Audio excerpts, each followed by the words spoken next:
Bara ya njohi thumu bururi-ini no ithiete na mbere na kunyita thinga guku mutongoria wa bururi na munini wake Rigathi Gachagua makionania igeria riao ria kunina kaimana njohi thumu nti ya Kiambu ritigetwo na thutha hari kuhurana na ndugugio kuona ati makiria ma andu 140 ni maiketio ngono kumana na birigiceni ire tabanirio tauni-ini ya Kiambu niguo guikia ngono ekwirwo aria marendia njohi thumu na endia airabu aria matari na marua ma license na madawa ya kulevya na pia kupigana na pombe kwa jumla, pombe haramu, na pia vile vilabu ambavyo vina operate masaa ambayo halingani na sheria kulingana na license zao.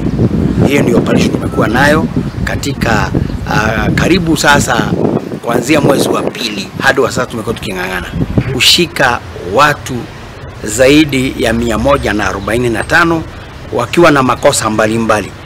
Either wale wanakunywa pombe katika vilabu ambazo zinauza masaa mabaya, vilabu pia ambazo zinauza pombe masaa ambayo hayaambatani na sheria kulingana na license waliopewa. Gana na afitha wa Kiambu mamukirire ripoti iria imamenyithirie ati kwina kirabu kihinguritwo Kiambu na kirendia shisha iria ikananitio bururi-ini. Andu 14 nio makorirwo makinyitwo aria mauma airetu 7 na anake 7. Tujulisha kwamba hii klabu kipi ambapo kimefunguliwa hapa Kiambu Town kinachoitwa Quick-In,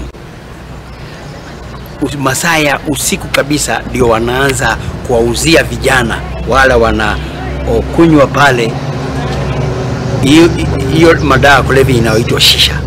Na tulipoenda kule ni kweli tulikuta vijana wakivuta hiyo shisha, vijana 14, wasichana 7 na vijana 7. Kwiro aya ni makinyiro igoti-ini ria Kiambu na gwitikira thitango ciothe guku makiranira gutiga mitugo ino miuru ya unyui wa njohi. Oho ni marekereirio na ciringi 5,000 o mundu.